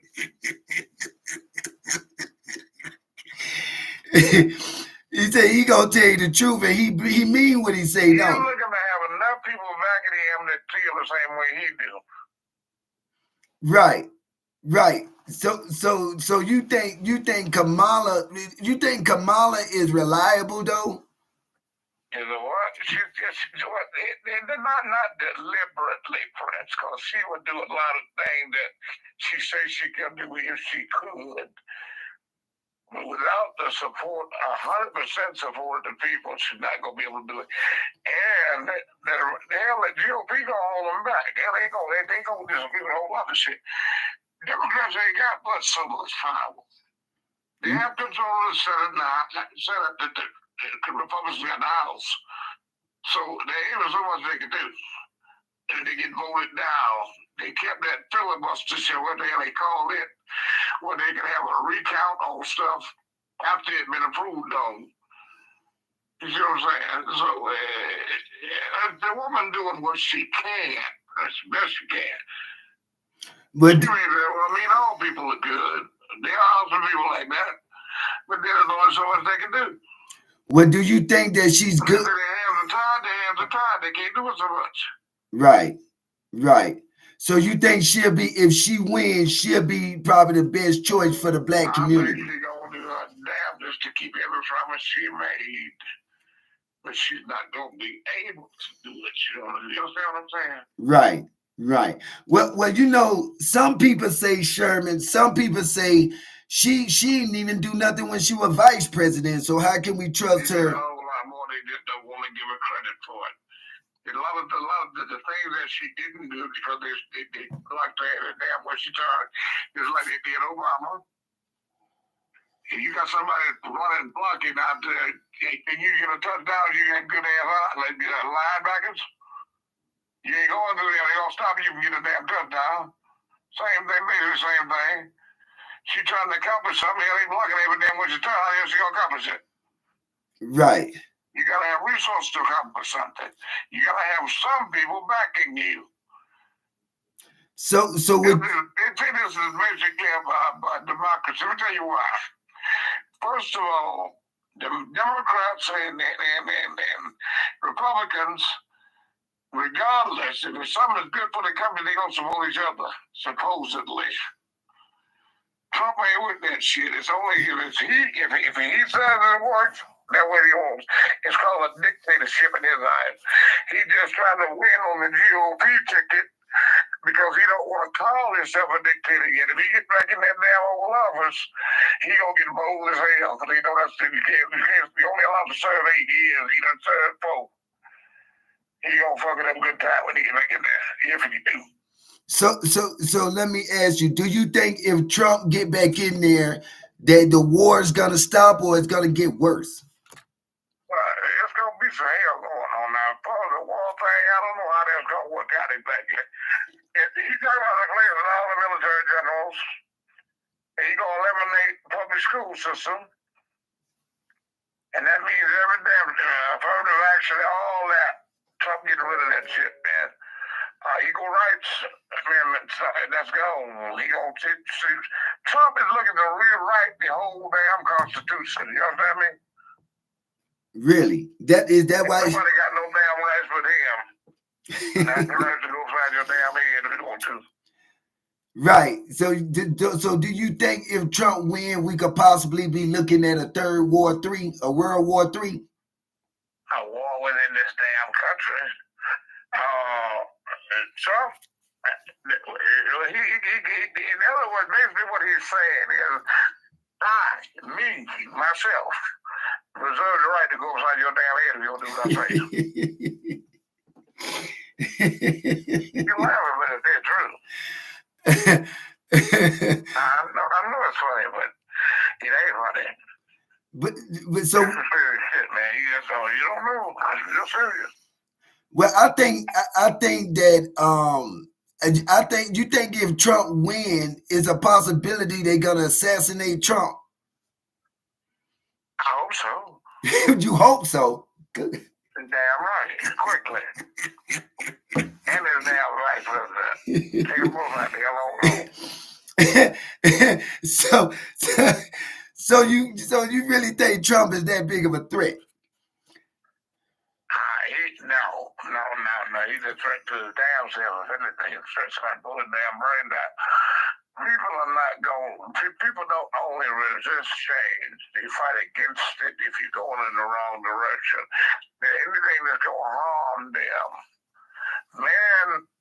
man generally has a very strong, powerful survival instinct. You understand me? Right. Something threatens that. And you got to really, you threaten that, you got to have all your hands put it in that. And Trump is a threat to all, like the way he's effing up that real bad. The United States of America is no longer, has not been for quite some time, an English-speaking country. This is a melting pot. See, the United States of America still it is. Only is American don't mean English speaking anymore. Every kind of language in the world is spoken in this country. You got large communities of different ethnic groups in this country. Trump ain't gonna get nowhere too focused. Somebody, even the Arabs, will blow his damn brain down, especially because he can't stand them, he can't stand blacks. He ain't got no damn use for white trash. And that's exactly who we dealing with him. The flag flying Ku Kluxers.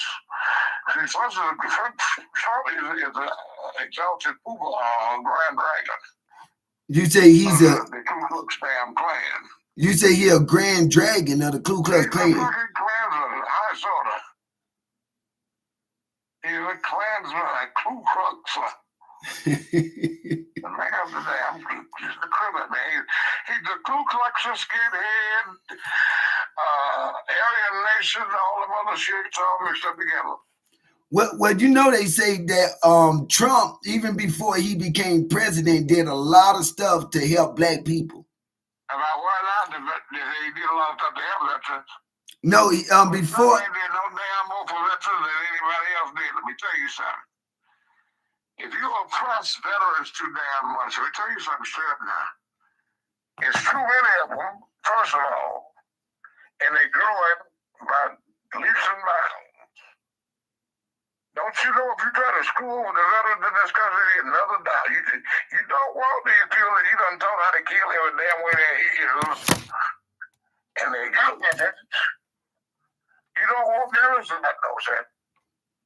Right. That's what they're doing. You talk us like your dad. Help me with your fast up killing. Nobody left for these vets doing to give me damn raises when they roll through every year, and they give me benefits.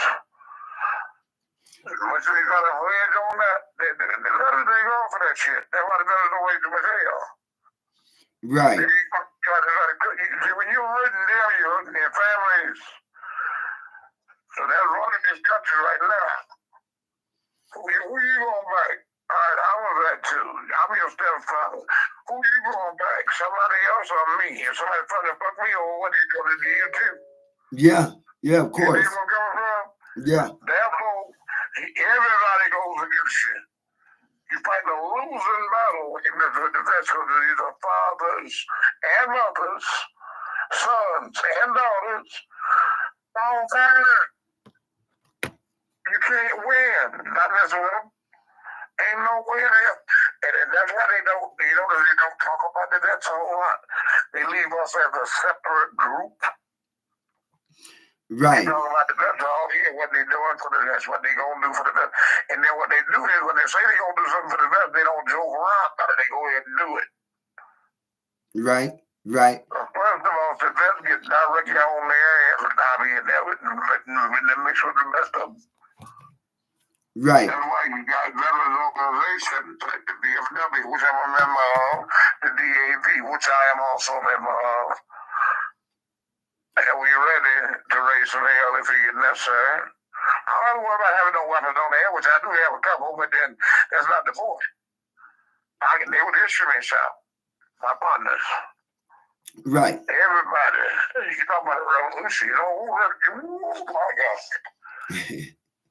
And it goes out of the realm of race then. It ain't race ain't got a damn thing to do with it.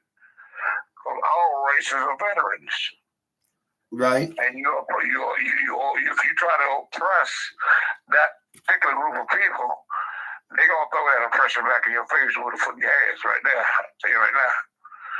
That's bottom line. But the same level of going on when you mess with the whole country trying to become addicted. They will kill not you ain't got that. They will kill Trump's ass in the fastness. So I'm gonna do it. He ain't gonna do jack shit when they let him do it. They'll kill him and all his constituents. Not his constituents, his constituents will be killing his ass. They're trying to get him to kill him too. right. You know, it's like you see how Congressman Trump trying to take the presidents in here. I don't know why the hell he ain't in jail right now. He tried to take over the White House. Trump tried to do a coup, man. They still ain't put this bitch in jail. You say they still He ain't what? deserves jail. He ought to be in Supermax right now. He ought to be what? He ought to be up in there Supermax, did he? What you say? He ought to be up there Supermax with Party Diddy. with Diddy, you know. Yeah, he party with Diddy. He party with her, and you know what they call him? You heard the nickname, the new name they gave Diddy? What's that? The Diddler. They call him the what? They called him the Diddler. Oh, they call Diddy the diddler. Yeah, the Diddler. So That dude there, he has a big ass trouble. And they gonna dog it out so bad. Man, I almost feel sorry for him. But then actually, I always say, the Lord to get the glory, have him, God for the earth. But that's what we can say because we are Christian people. I trust the Lord to take care of whatever goes on in my life and anybody else. If they trust him, faith is the key, like I said. But let me tell you something. What Diddy done did, and what he's still doing is he thinks all that damn money he got can still do a lot. He can't do jack shit right now. Nothing. right. And then when the feds get a hold of your ass, the feds got all the damn money. They the ones that print the money. They don't give a damn how much you got. They gonna take that back and then put some whooping on your ass. So you can't do nothing to the Fed, but you just said you go. So when they get a hold of you, they gonna tax you up, man. You broke up the bitch right once again. And okay, now what we gonna do with this asshole now? We gotta teach him a serious lesson. So did it in for it. So do you think that it's gonna so you think Diddy is gonna they gonna give him life in prison? Did it in life. They give you 15 damn life sentences if he lived to see it. Look at Epstein. Yeah. They say Epstein killed himself. That's a lie. Some people killed his ass up in there. I believe that. I believe they killed They Epstein. killed him. So they keep him quiet. Yeah, because he's going to drag a whole lot of this down with him. He's going to drag a whole lot of them down with him, too. He said, Jay-Z sitting there in prison, after they going to get him next. So They're you going to drag him up in there, too. And they just waiting to let him sweat. That's what the fans will do to your ass, too. did you think He was small time. Like, I had one of my counselors when I was a young man. I was about 14, 15 years old. One of my counselors in the boys' club in New York City. His name was Bernie. Bernie, I think the last name. Nice guy, though. Nice guy. He was in the military. He went AWOL. The feds came and talked to me and a friend of mine, Steve Goffin. And they identified him and everything. So they said, yeah, one of my counselors, what the hell we gonna say? I'm going to go to jail for the nigga. So, well, we don't want him yet. We'll get him later, but we will need y'all to point him out when we get there. Put it and hold it, man. You got him here. You know who he is. Well, we know we're going to need his schedule. They came back to see us about 3 months later. He had to wait till a year passed. Well, he was sitting in his office one day making out some lists for the guys that do activities. And they walked up in there and grabbed his ass, two FBI agents. And we just sit there and watch him go. Right. How y'all fellas doing today? Okay, we're fine, sir.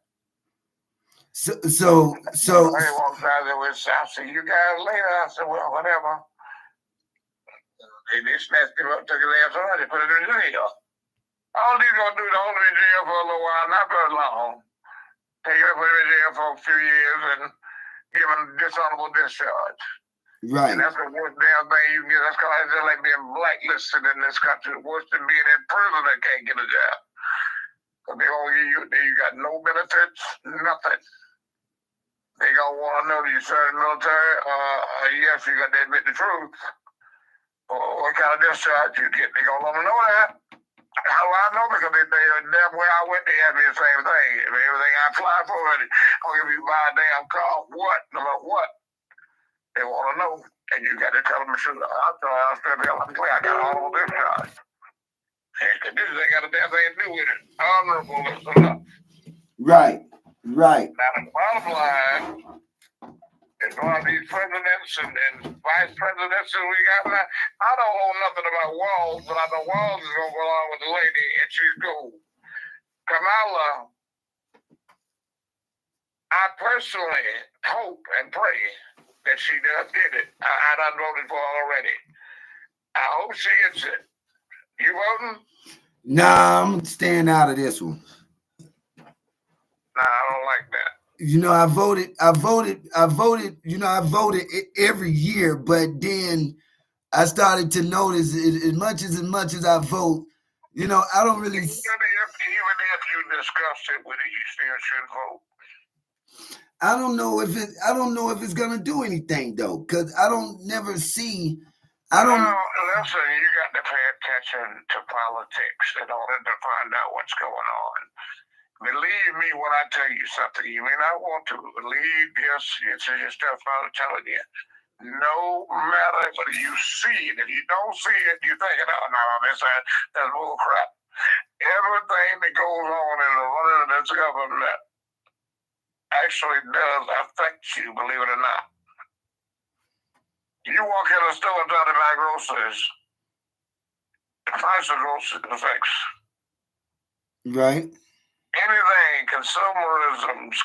See, you're a consumer. You remember this society, whatever the hell it be, you're a consumer. You consume more than just clothes and food. You consume products and services. You understand me? Right. So it affects you. How they fix the roads affects you. What sort of housing affects you. Right. If they don't do the right thing, you don't want to. The bottom line is you get shitted. If the people like that, you don't own their store nowhere, you don't own their business nowhere. So you can't do nothing about it. You gonna need services and services and products through your life. It does affect you simply because, and the bottom line is you the one gonna wind up paying for the whole damn thing.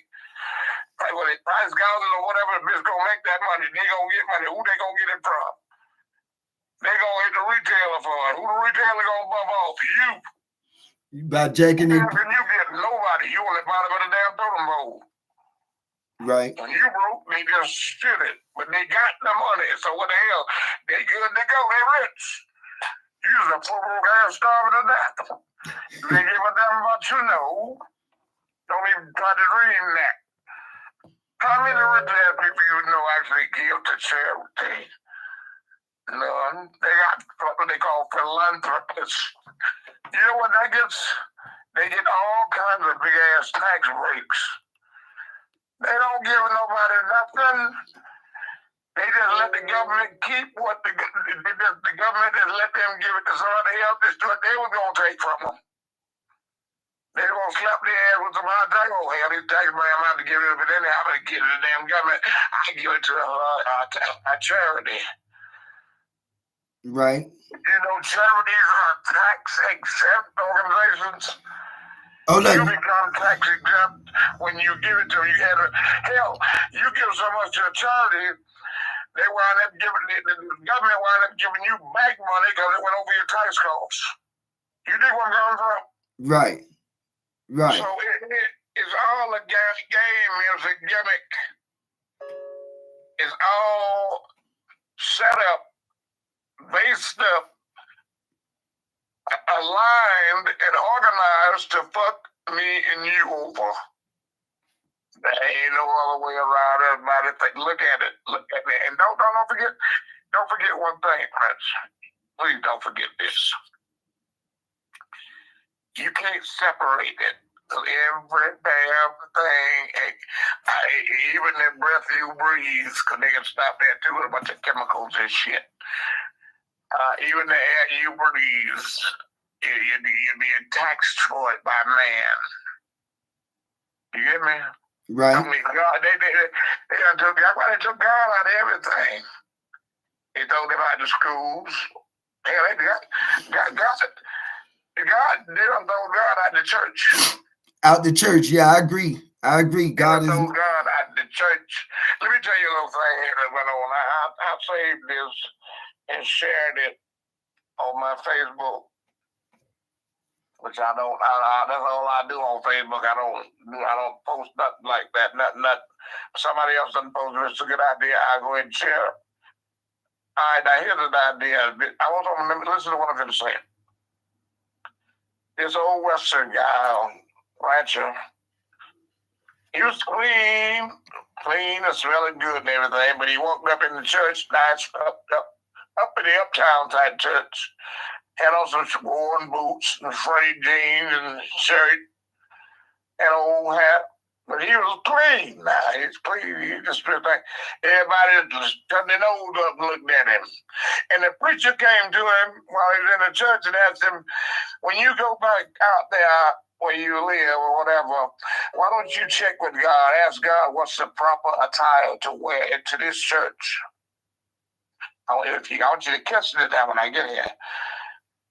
He did, and when he came back to church next Sunday, same thing. The preacher said, "Didn't you do what I asked you? You go and ask God what sort of a attire would be appropriate to wear into this church." He said, "I did ask him, but God said he didn't know. He'd never been to this church."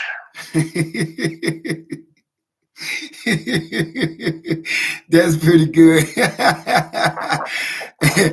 So you catch that? Did you read that one? Yeah, I did. God is not in a whole lot of churches, Prince. Yeah, I mentioned that earlier on the show. And part of the congregation in a lot of churches, I don't know, the majority of them are just getting paid. Right. Especially these you never name for-profit church. Look at Rich did. Look at, I can't name mine. I can name a whole bunch of them, but they're there. Rich got limousines of all kinds and private jets and all. Yeah. But they talk about planting that seed money and all this stuff. And you will receive, a few people receive some money, and have everybody else out there hoping they will, which ain't gonna happen. You talking about like Creso, Dollar, Joel, TD Jakes. Dollar and them boys, Epstein and them boys out there making money off of people. Let me tell you something, they all plant this out. If you give $1,000, you got 5,000 coming back. And some people wind up with some money, the majority of them don't get jacked. But that money goes in their pocket and their bank account. That's right. Well, I was talking about churches earlier. I got to get another phone case. I mean, a phone stand for this other phone I got because it's trying to die. But I was talking about the churches earlier, and I made a statement. Let me resume this. I made a statement saying that when we dealing with the churches, and for the people on Facebook who's listening, James, I know my phone is sideways, but my phone stand is broke, so I got to charge it and turn it sideways like that while it's charging. Okay, all right. I can't stay on the line too much longer anyhow. But I got some food working up in there. Okay. All right, anyway, what you was asking about them, I hope you understand. And it don't take a whole lot of reading up on. You notice it, like myself personally, most people that you don't hear talk about politics and all that kind of stuff, Mm-hmm. they know it's a bunch of bull crap. Just like myself, they know it's a bunch of bull crap and mostly a con game. I mean, why the hell somebody would want to be a low-ranking politician? Because even them, there's more money. It's all about cash money. All about money. So you think that what's going on right now, they're not really interested in nothing except making $1. I think Kamala is the lesser of two evils. Let's say now, what's going on right now with Trump trying to work up on a dictatorship? I'll tell you right now. I'm hoping that I have faith that somebody calling me.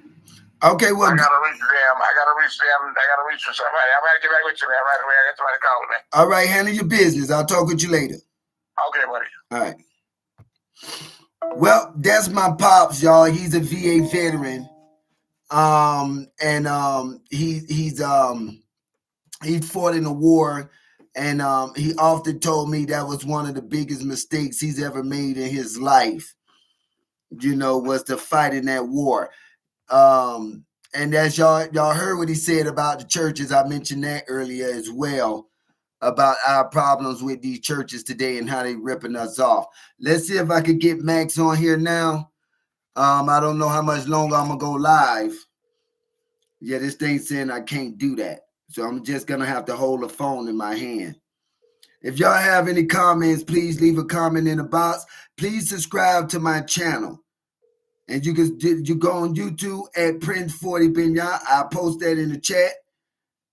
And go on my YouTube channel where I expose a lot of this stuff. I'm going to put it in the chat now. I don't know what's going on with Max.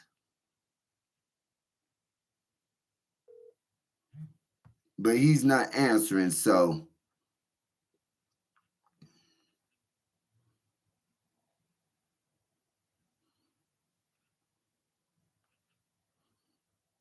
Let me put this in the chat real quick.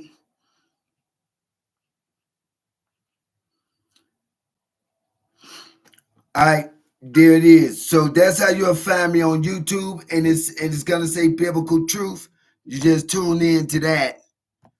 And then you'll be able to and subscribe to my channel and check out some of the content what I have going on.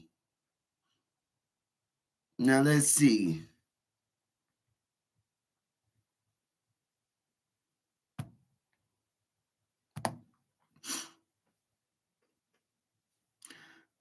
All right, so I'm back on the page. So yeah, y'all please subscribe to that.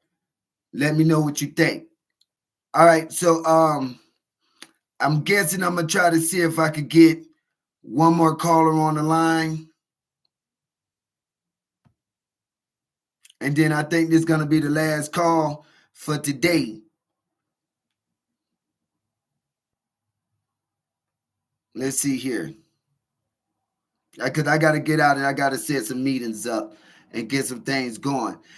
James, you still with me? I see it still say you're watching. You still watching, my good man? Send me a thumbs up if you still tuned in.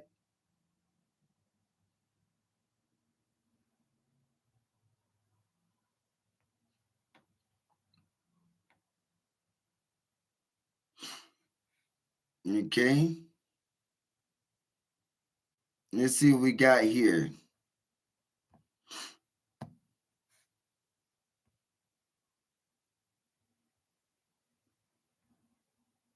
You know what? What I'm gonna do is I'm gonna take a small break. I'm gonna take a 15-minute break. I'm gonna see if I could get my next caller and stuff on the line, and we're gonna come back live again. Right now it's 10:17, 10:18 where I'm at. on the west coast. So if you so it's, I know where you might be at, maybe 12 o'clock where you at. So in about 20 minutes, I'm gonna come back live. I got to get the paper. I got to get some stuff took care of. I got to get my next caller on here, and we're going to get the next subject going. So please go check me out. Please subscribe to the channel. Go. I put the link in there for Clubhouse. I'll be back in about 15, 20 minutes, and we're going to talk about why is the elders and the youth so divided in today's society. That'll be the next conversation. So with that said, please see me back here in the next 15 minutes and let's get this thing popping. This is your boy Prince Benya, and you just tuned in to Biblical Truth. Respect. I see you when I see you.